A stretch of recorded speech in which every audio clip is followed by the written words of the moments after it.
Salut à tous, on se retrouve ce soir pour l'épisode 2453 de l'After Zap Image. On commence tout d'abord avec Ronaldinho. Il y a 20 ans, jour pour jour, c'était un 19 juillet 2003. Ronaldinho s'engageait du côté du FC Barcelone. Il quittait le PSG, direction le Barça. Il a joué plus de 207 matchs du côté du Barça pour plus de 94 buts et 71 passes décisives. Donc les stats quand même sont énormes pour Ronaldinho. Du côté de la Catalogne, donc il a remporté 2 fois la Liga, 2 Super Coupes d'Espagne, une Ligue des Champions. Il a aussi remporté le Ballon d'Or 2005 en tant que joueur du Barça, donc légende absolue du côté de Barcelone. Toujours avec un autre Brésilien et lui aussi, il y a 10 ans jour pour jour, c'est Marquinhos qui quittait l'AS Roma et signait au Paris Saint-Germain contre 31 millions d'euros. Donc au début ça a été compliqué pour Marquinhos parce qu'il était souvent sur le banc et au fil des années il a commencé à réussir à avoir du temps de jeu puis après avoir une place de titulaire. Donc en tout il a joué plus de 407 matchs joués du côté du PSG, c'est pas fini avec il est encore sous contrat. 38 buts et 9 passes D pour le défenseur Marquinhos qui est maintenant à l'heure actuelle le capitaine de cette équipe parisienne. Au programme aujourd'hui, quelques rencontres, donc il y a déjà eu des matchs qui ont eu lieu, par exemple ce matin il y a eu Lille, Dunkerque ou même Reims, Charleroi, on parlera de tous ces résultats demain. Donc là c'est que des équipes françaises, par exemple ce soir il y a le Betis contre l'équipe de l'AS Monaco en match de préparation. On va parler aussi de cette rencontre qui aura lieu dans 10 jours. Jour pour jour parce qu'on est le 19 juillet et cette rencontre est programmée le samedi 29 juillet à 23h entre le Real et l'équipe du Barça. C'est un match de pré-saison, donc ça sera dans 10 jours. Mais avant ça, bien sûr, que ce soit le Real ou même le Barça pourront jouer déjà 2 autres matchs amicaux avant. On va parler d'une info officielle, on l'a beaucoup annoncé là ces derniers jours et ça y est, c'est officiel. Le Barça annonce la signature d'Oriol Romeu en provenance de Girona. Donc montant du transfert 5 millions d'euros qu'a déboursé le FC Barcelone pour s'offrir le joueur de Girona. Donc voilà, Oriol Romeu qui a déjà joué du côté de Barcelone parce qu'il a été formé au Barça à la Masia. C'était de 2004 à 2009. En gros, il fait son retour du côté du Barça depuis.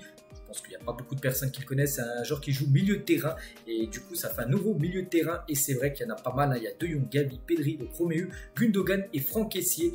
Donc voilà, Xavi aura vraiment le choix. Il y en a qui vont jouer, comme Gundogan, je pense qu'il sera un titulaire indiscutable, comme Pedri aussi. Après les autres, ça va être vraiment les meilleurs qui joueront. Donc pour finir avec Oriol Romeu, on peut voir que le Barça aussi a une clause libératoire de 400 millions d'euros sur la nouvelle recrue Blaugrana.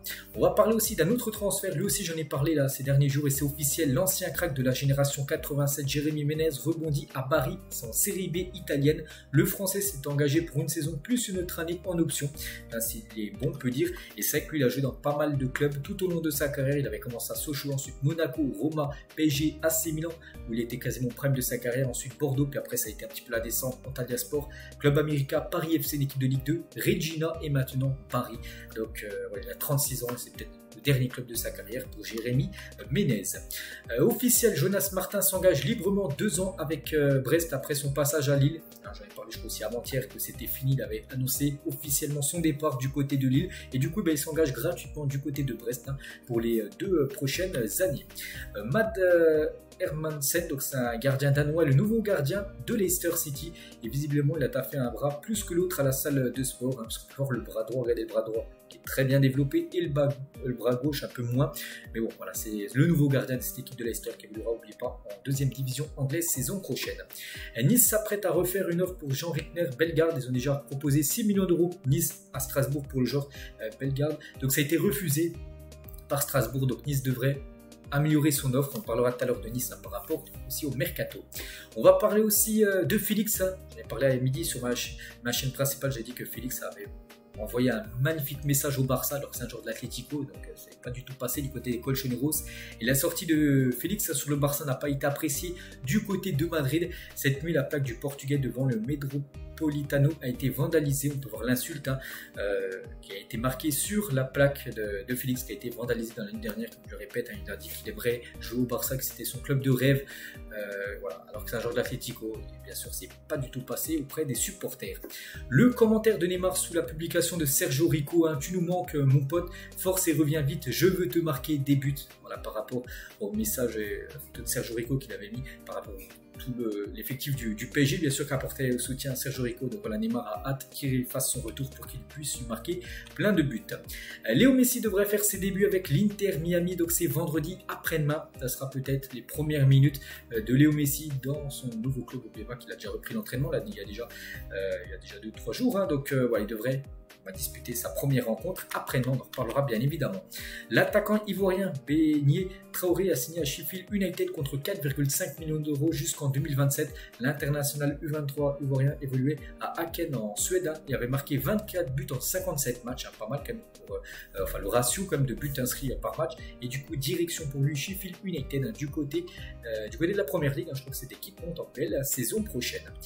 Falorin Balogun est le joueur de Ligue 1 qui a le plus contribué au but de son équipe en 2022-2023. Il a inscrit 21 buts des 45 buts de Reims. On peut voir les autres joueurs. Donc Balogun à 47% des buts inscrits par Reims ont été marqués par Balogun. Lacazette, c'est 42% des buts inscrits par Lyon ont été par Lacazette. On peut voir aussi Mbappé, c'est 33% des buts inscrits par le PSG. C'est Mbappé qui les a marqués cette saison.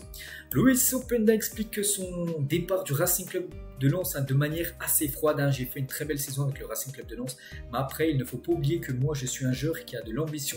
J'ai envie de jouer au plus haut niveau possible, donc si je veux jouer au plus haut niveau possible, il faut penser aussi au plus haut niveau et aller dans des clubs qui vont m'amener au plus haut niveau. C'est pour ça qu'il pense que Leipzig c'est un club tremplin. Je pense qu'il n'a pas tort. Hein. On sait que c'est une équipe qui joue chaque année la Ligue des Champions ou qui gagne la Coupe d'Allemagne hein, ou qui essaie de gagner la Bundesliga. C'est une équipe qui pourra forcément m'emmener au plus haut niveau parce que lui, pour lui à Leipzig c'est un club tremplin. Voilà.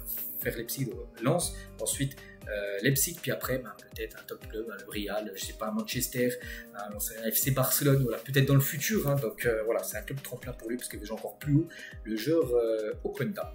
Benjamin Mendy a pour ambition de relancer sa carrière de footballeur professionnel. On sait qu'il a été acquitté là il y a quelques jours. Hein, donc une aventure en Arabie Saoudite où il aurait la possibilité de relancer ses finances pourrait le tenter. Ça, déjà, il faut qu'il se remette en forme parce que ça fait plus de 2 ans qu'il n'a pas joué.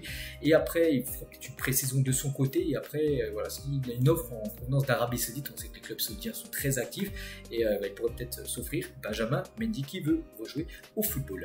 Voici le nouveau maillot de l'équipe de Al-Ittihad pour la saison 2023-2024 et c'est officiel. On peut voir Benzema qui est en train de porter ce nouveau maillot pour la saison prochaine. Un très beau maillot pour cette équipe qui a remporté le championnat saoudien devant l'équipe de Al Nasser la saison dernière.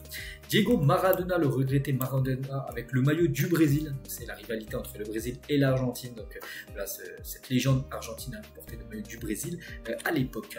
Ils ont brillé en Ligue 1 mais ne sont pas restés longtemps comme Malcolm, comme Batshuayi, Ochoa ou Marno Diaz. Ils ont tous brillé dans les 4 clubs là.